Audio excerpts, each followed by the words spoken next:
Hi, thanks for joining us at Virtual Summit this year. Today we're going to talk about FHIR. I am Matt Spielman. I am a manager of the product management team at HealthShare, and I have been at InterSystems since about 2011, and I've been doing one thing or another in healthcare IT since 1997. Today we're going to be doing a bit of a retrospective on how we got to where we are with FHIR at InterSystems. I'm going to spend a little bit of time up on my soapbox talking about what I think is going to be happening with FHIR over the next few years. And then we're going to talk a little bit more about the promise of FHIR as it regards to our products and technology and what we think we will be able to bring to you in the next couple of years.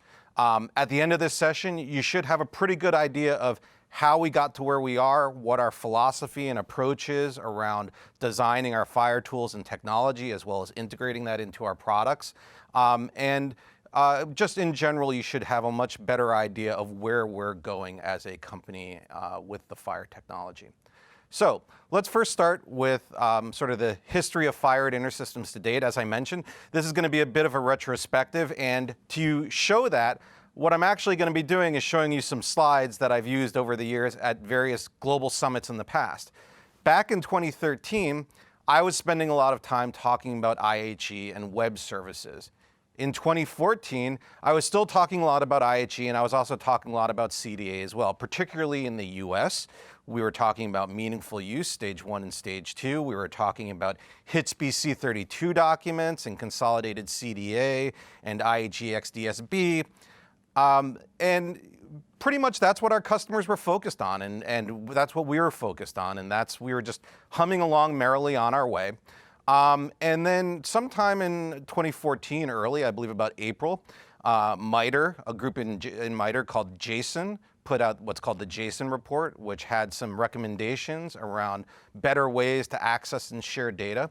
And about the same time, I was in Australia at the HISA conference, which is sort of like the HIMSS version, but smaller because it's Australia. And a gentleman named Graham Grieve came up to me and asked me whether I had heard about a thing called FHIR and whether I was interested. And I said, sure. And I kind of listened to what he had to say. And then out of sight, out of mind, I kind of dismissed it and didn't really think about it much for a few months.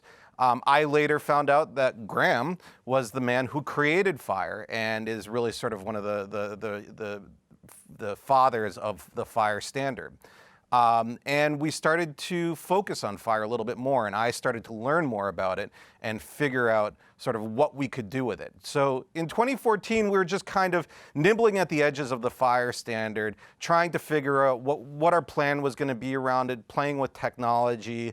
We did some implementations of some IHE profiles that were based on FHIR, but really not a whole lot. By 2015, I, in particular, had completely drunk the Kool-Aid on FHIR, and I was convinced that it was really the future of healthcare interoperability and something we really need to focus on. So much so that even though we didn't have anything available in released product to support FHIR, I had a whole global summit session about FHIR, which I did not present because I got the flu. But suffice it to say, this was something that was really important and a lot of our messaging as we started to really understand and see the value of FHIR. In 2015, this is really when we decided to put our money down on the table and really start trying to wrestle this problem of what is FHIR and how to make it work with our technology and our products. And it was not an easy question to answer, because particularly when you think about how we are exchanging clinical data in the industry, focused in large part on CDA documents, these large stable documents of clinical data, and all the infrastructure we had built around that. And HealthShare Information Exchange at the time was very much a document-centric solution.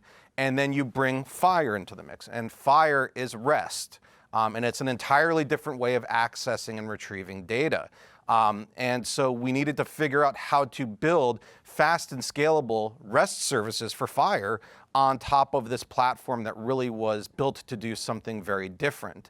On top of that, FHIR was a completely new thing. We had no tooling, no infrastructure to be able to handle it. So we had to answer these kinds of questions of what kind of development tools do we need, and ultimately what kind of development tools will you need as a customer to either make HealthShare work within your own context, or if you're a developer, to be able to build your own solutions using our FHIR technology. And most importantly, we had to do all of this while not breaking HealthShare Information Exchange, because we already had a lot of customers using it. We can't make wholesale changes across the board that would disrupt their ability to upgrade to the next version and continue to use the software. So what we did is we created this little skunkswork project within the company called Project Vulcan.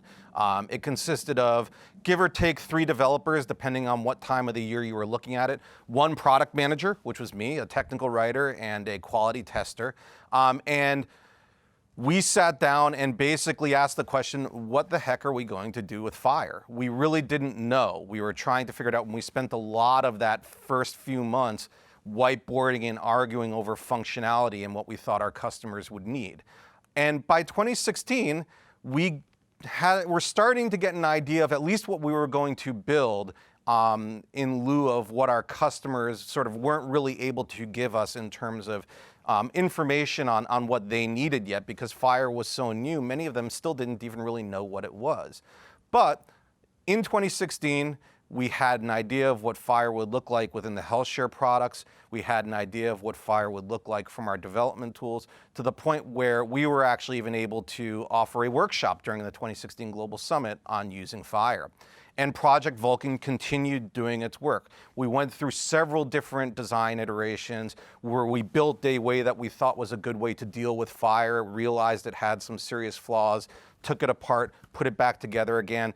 We continued to have to make a lot of guesses about what the use cases that our customers were going to need to do, other than just FHIR enabling an existing clinical application. What were the kinds of things that we were going to need to be able to address in the wild with our technology? We threw out a lot of stuff that didn't work, but in the end, we came up with some cool working demos. We came up with some proof of concepts that we were able to do internally and with some customers, and things were starting to really get going. In addition, the messaging that I was giving internally to the company was really starting to change as well. I had fully drunk the FHIR Kool-Aid, and it was my mission to make everybody else in the company drink that Kool-Aid as well, to the point where, and I have a tendency to be a bit hyperbolic, but this was an actual slide from 2016 that I presented during an internal sales meeting to our North American sales. And I was not joking when I said, learn FHIR, we'll never be able to sell HealthShare again in the healthcare market. I might have been a couple of years too early in that prediction, but I think if you look at where we are in the market right now, that has pretty much turned out to be true. Fast forward to 2017, and we've really got some solid released software in the form of Health Connect 1503, which gave us support for FHIR DSTU2, which was the current standard at the time. Internally in those tools for Health Connect, we gave you a message model so that you could represent FHIR messages within the Ensemble framework and be able to pass messages through a production. We gave you a data model so that you were able to represent FHIR resources as an object with cache object script. And we gave you out-of-the-box transforms for a number of different clinical data types to transform data between FHIR and SDA, which is the internal data model for HealthShare, and also some of the tools that Health Connect uses to process HL7 V2 messages and CDA documents. And then we also released some IHE support for some of the IHE profiles that had moved over to the FHIR standard. And our messaging internally was continuing to evolve.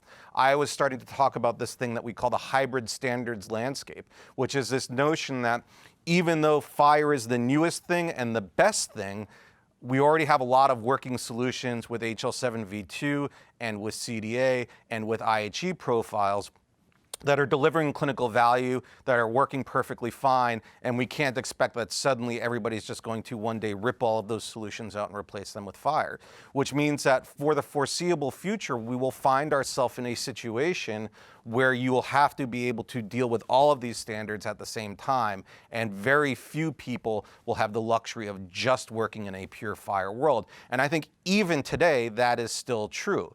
We were also starting to realize how uniquely positioned HealthShare Information Exchange was to solve these problems, because we had already solved the challenge of normalizing different clinical data standards into a single model and then be able to make it available in another standard. In this case, FHIR. We had been doing that for years. This was just adding another standard into the tool belt for information exchange. But even though we were sort of triumphant in our release of the software and we sighed a big breath of relief, we very quickly came to a stark realization that even though we had kind of addressed some of the real basic challenges around reconciling a document-centric model with a RESTful-centric service and standard, that really we'd kind of reached the limits of what we could do in terms of performance and in terms of providing a good experience for applications consuming data, particularly out of the HealthShare Information Exchange. And we had to go deeper into the product and start making a lot more fundamental changes in the infrastructure of both our technology as well as the information exchange infrastructure. And a year later in 2018, I was at Global Summit talking about something that we call the operational data store. So on the data platform side of thing, in our technology, we added support for FHIR Stu 3. We also added some new tools around transformation and management of transformation of FHIR data, which obviously was inherited by Information Exchange, because Information Exchange was built on those tools. So we had the operational data store, which was a centralized cache of all of the clinical data within the Information Exchange. And then we also introduced the next iteration of the FHIR Gateway, which was how we get data from the operational data store out via a FHIR API. And some of the things that we solved by doing that was collecting all the data in one place, transforming it into FHIR before the data is needed, so that we can have a much more quick and responsive experience for applications accessing that data using FHIR. In 2019, we continued to iterate on the operational data store. It was a generation 1 solution. We were continuing to make it faster and better. On the technology side of things, this is when Iris for Health came onto the scene, and the FHIR repository formally became a part of the development tools within Iris for Health that you as a customer can use. We also added more FHIR tools around the management of FHIR, the transformation of FHIR. In the unified care record, we added some new slick tools to facilitate the mapping of custom SDA data to custom FHIR extensions. We also made significant improvements in the performance of the ODS as it relates to SDA data, but also as well as FHIR data. But we still were bumping up against the limits of what we had at the time. We still needed to build something bigger and faster and continue to really double down on these infrastructure changes that we were needed, because for the first time, our customers were now actually really pushing us hard to do stuff with FHIR. We had gone from us seeing an existential threat to our products to our customers now seeing this as essential to their business and pushing us forward. We realized that we needed way more flexibility in terms of how we deploy our FHIR solutions, particularly in other regions of the world, because different countries have different regional implementations of FHIR that we need to accommodate. And we also knew that we were behind the ball in terms of support of FHIR R4. Our customers were really pushing us hard for it. We knew the regulations in the US were going to go that direction. And we had some real challenges in terms of doing a whole new support for a new version of FHIR. So we rearranged how we handle FHIR development within the company. So up until that point, various parts of the business were sort of going in different directions slowly in terms of what they were doing with their use of our FHIR tools and technology. Code bases were diverging. And so what we did is we decided to create a joint FHIR development team for InterSystems. It's staffed by HealthShare and Iris for Health developers, but it services all of our lines of business. So HealthShare, Iris for Health, and TrackCare. And basically this team is responsible for the development of not just all of the FHIR technology, our stack, but also all the FHIR capabilities within the unified care record. And then we take those tools and technology and we support other parts of the business as they adopt those tools, whether it's other HealthShare products that are being FHIR enabled or other projects that customers and our own internal people are trying to do using Iris for Health with FHIR. We also made some really big changes in our products and our technology. So first of all, we did a serious revamp of all of our development tools, where the work that we had done originally tried to solve every problem with a very complex set of tools, with static classes used to be able to represent FHIR resources. And it really was very easy to use, but as a developer, you only really need that ease of use for the first few days or weeks that you're working with FHIR. And then once you really get into it, you don't really need those kinds of safety rails anymore on your development. And then meanwhile, we were paying a real performance cost when we were scaling up our use of FHIR because we had made those design decisions early on. So what we were really focused on is improving the performance and the speed of all the aspects of our FHIR within the product.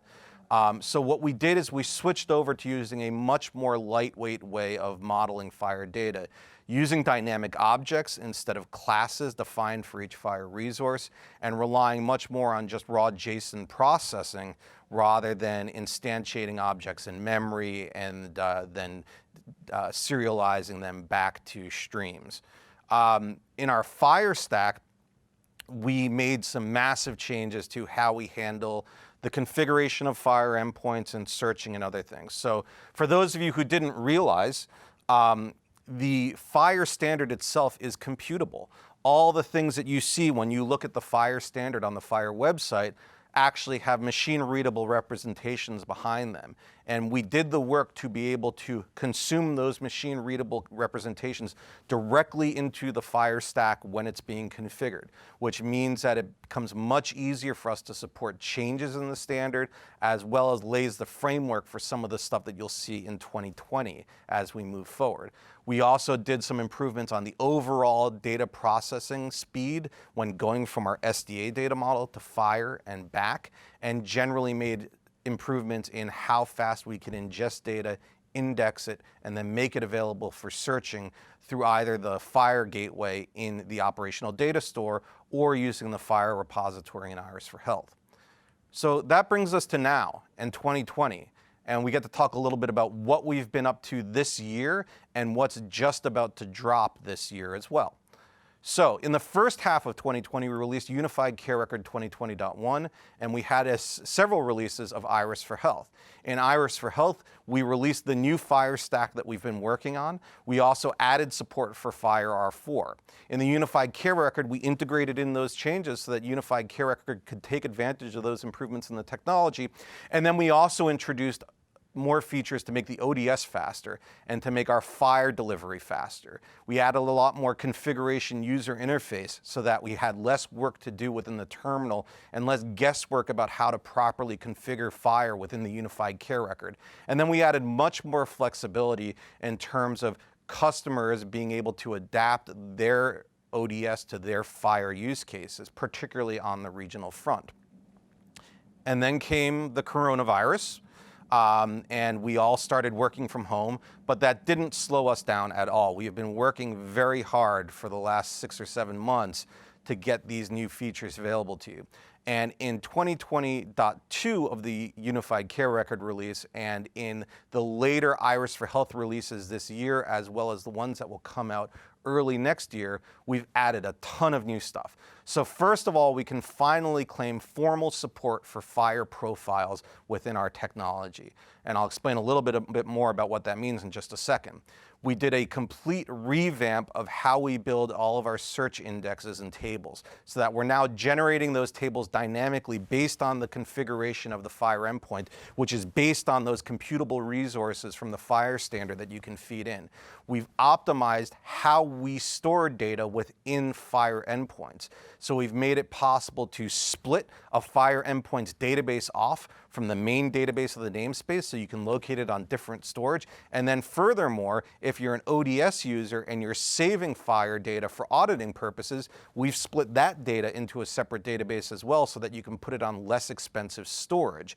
So that operationally, it's easier to back up and manage the data for the ODS and FHIR, but it's also, you're not using your most expensive storage on data that is static that you don't need for your day-to-day operations.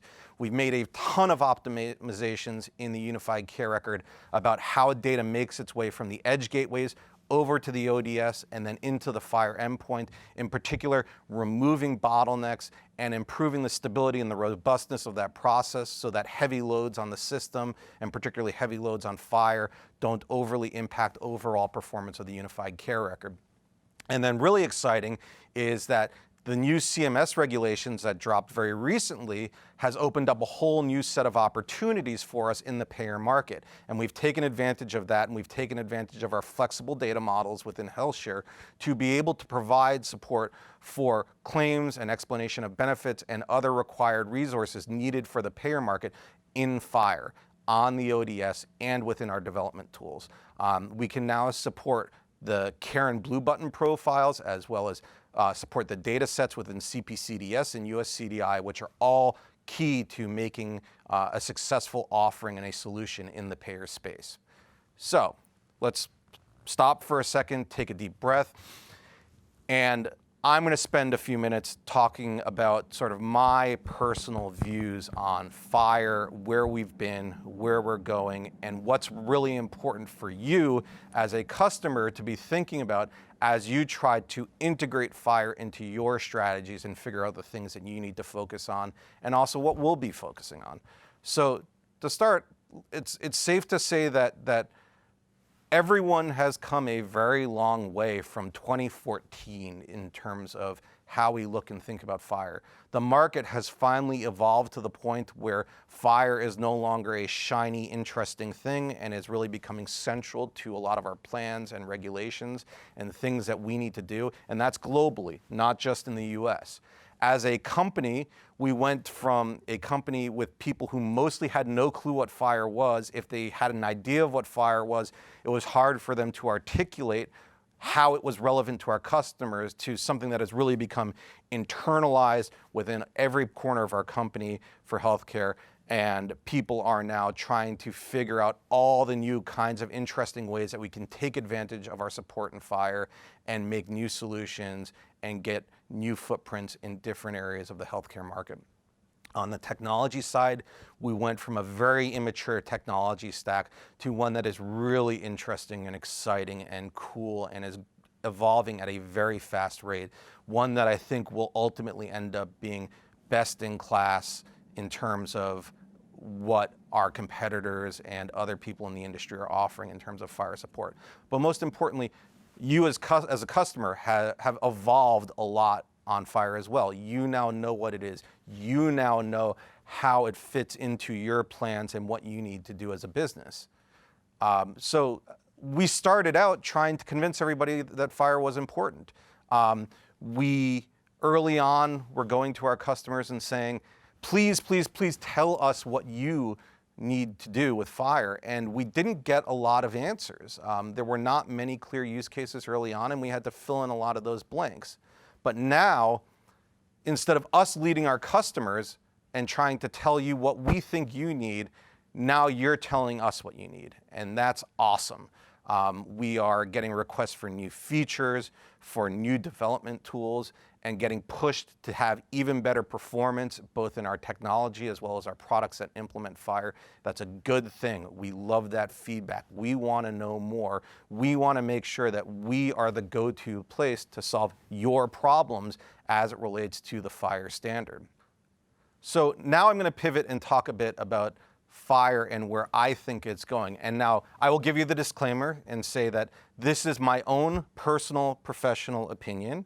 It is not the official opinion of InterSystems as a company, but that being said, I am the product manager who leads FHIR development within the company, so obviously my opinion is going to color the direction of what we do around FHIR technology and solutions over the next 12 to 24 months. So let me first start by saying, and this may be a somewhat controversial statement depending on what your view on this thing is that consumer access to FHIR is a very overhyped concept. And when I say consumer access, I mean specifically patients accessing their clinical data and maybe even their financial data around healthcare via FHIR-enabled applications. This vision that everyone's going to have their own special application on their mobile device, and they're going to be getting all their data from everywhere. You see in Apple Health and other companies take a swipe at this and try to really get on board with it. But I think that even though FHIR makes that an easier thing to do, I don't believe that the need is there, because if you look at adoption of other things that we've done in the industry in the past, whether it's Blue Button 1 with text access to your clinical information, or patient portals or other things, our expectations of what adoption will be has always far outstripped what the reality actually is. And I see no reason for that to change with FHIR. Only the most engaged, the most sick patients, or the people who are caring for those patients are really, I think, the people who are going to be focused on this. So what do I think is the most important thing to be looking at around FHIR? I think the most important aspect of FHIR are its implications for building and replacing existing infrastructure that we've built within healthcare. It allows for better transmission of data, better semantic and structural compatibility of that data across multiple systems. It just is a lot cleaner and better to work with and results in a better solution. Once that infrastructure is in place, you're going to see a lot of other things starting to pop up as well, like clinical decision support and other rules-based engines that are using the FHIR standard against one or maybe multiple endpoints where data that is relevant to that rule evaluation is present. And that's something that you really couldn't do efficiently with the things that we had in the past, but we are pretty much there at this point.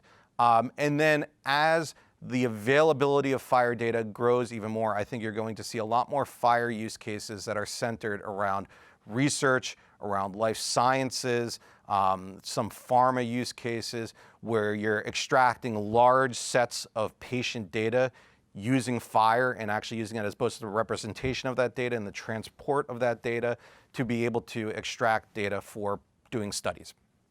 So that's sort of my 2 cents on where I think we are and where we're going. Now I'm going to talk about some of the concrete plans that we're doing and what we think the promise of FHIR is for us and for you as users of our products, and what we're going to be bringing in the next 12 to 24 months. So we've got some boxes to fill in here in terms of what we're going to be doing. What am I going to be talking to you about next year and the year after that? So I'm going to give you some things that are on our product backlog in no particular order. Some of them may happen first, some of them may happen later. Some of them may not happen at all because we decided to change our focus based on the feedback that our customers and the market has given us. But let's first talk on the technology side of things. The FHIR R5 standard is going to be coming soon. We are going to leverage all of the investment that we've done in our tooling, and we think it'll be a matter of weeks and not months to be able to implement our support for that, but it is something that we need to do.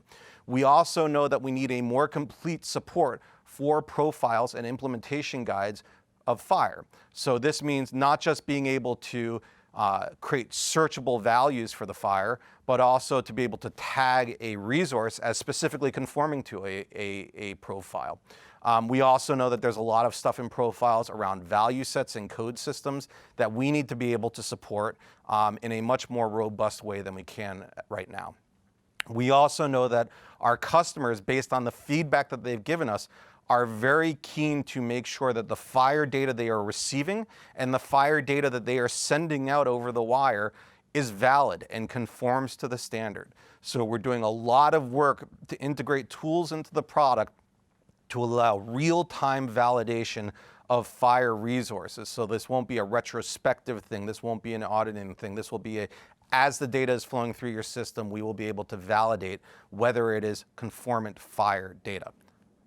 Additionally, we know that both on the development side of things with the FHIR repository and our Iris for Health customers, as well as for the unified care record, and even some of the other HealthShare products that we are enabling for FHIR, that we are probably going to need to support more than one version of FHIR concurrently on a single system. Because we will have FHIR R4, people will build solutions to FHIR R4, we will release FHIR R5, people will build new solutions to FHIR R5, and both sets of solutions will need to be able to function against the same set of data concurrently.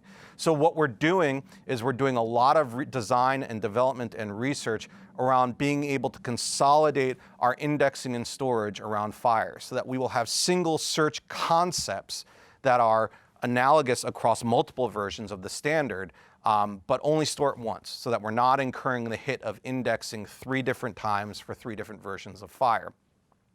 We also only want to store one version of FHIR at a time because that can be a lot of data when you're talking about a big clinical system at scale. And so what we're going to do is we're looking into storing one version of FHIR, but actually being able to dynamically, at runtime, convert that data into the version of FHIR that's being requested by the client application. We've had some very successful tests with this in our development. There are some really great open source tools that we are leveraging, and we are actually contributing back to the open source community for some of that work as well, and we're really excited about it.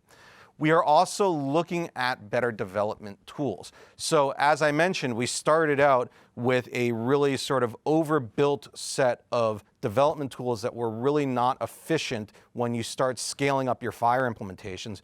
We swung the pendulum all the way over to the other end in terms of super lightweight, focusing on performance, but when it's that lightweight, it does make it a little harder for people who are adopting our technology for the first time to be able to work with it. So we're looking at some tools that we can build to help facilitate that development, some lightweight tools to help you create FHIR objects that are still dynamic objects, but have all of the structure that you need for that resource.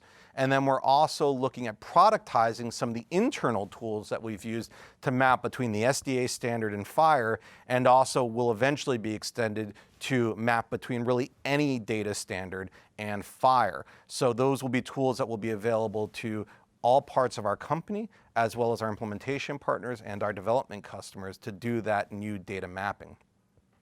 For FHIR technology, we know that there is an intersection between the use cases for FHIR and analytics and representing data relationally, and we've got to figure out how to do that.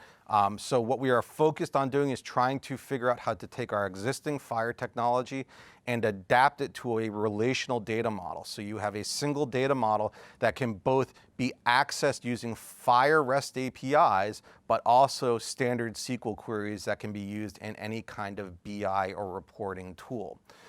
We also know that part and parcel with that is support for the FHIR bulk data standard, and being able to extract large sets of data from a relational FHIR data store and then make that available to a third-party system to import for research or any other use cases that require very large population sets of data as FHIR. On the HealthShare side of things, our focus is still laser-like on the operational data store. We want to only make it more central to the use of the unified care record. We want it to burn faster, grab more data from the edges faster, store data faster, transform it to FHIR faster, serve it out faster. It has to scale, it has to keep up with the needs of our customers, and our customers are growing very, very large. It needs to use less storage because as they grow, right now we are growing by multiples because of the way the ODS works. We need to take that down to a 1x growth curve so that we are taking up less storage and the ODS is a more affordable solution for our customers. And then we also need to make sure that we're way more flexible with our data than we even are right now. We expanded our data models with the payer data model, but we need to have more expansion both to accommodate payer use cases and other industries that are starting to look at HealthShare as well. So we need a very flexible data model internal to the ODS, as well as flexible on the FHIR side of things as we get that data out our FHIR endpoints on the other way. And the really long-term goal here is for the ODS eventually to be a 100% FHIR-based solution. We won't even be storing SDA in it anymore at some point in the future, but we're not there yet, so don't get too worried about it. On the HealthShare side of things for analytics, those same things that we're talking about doing in terms of FHIR analytics on the development tools side of things and in Iris for Health, we want to be able to take advantage of that in HealthShare in Health Insight. So we are keen to introduce that FHIR analytics model to our system. We think that it will be able to sync with the ODS much more efficiently because they're using essentially the same code and the same data model. So we expect a lot of performance gains there. It also makes for a much more transparent data model that everyone can understand because it's based on a publicly available standard. We want to be able to support population-based FHIR queries against that analytics database so that you can search for large sets of patients using FHIR. And we also think that that makes a great platform to be able to build a lot of population health-based solutions on top of it. These are solutions that are not patient-centric. They are focused on groups of patients and managing the care and outcomes for groups of patients. So with that, I want to thank you very much for spending this time with me. I hope it was interesting. I hope it gave you some insight into what we're doing with FHIR and how we got to where we are and what our philosophy is. And have a great day.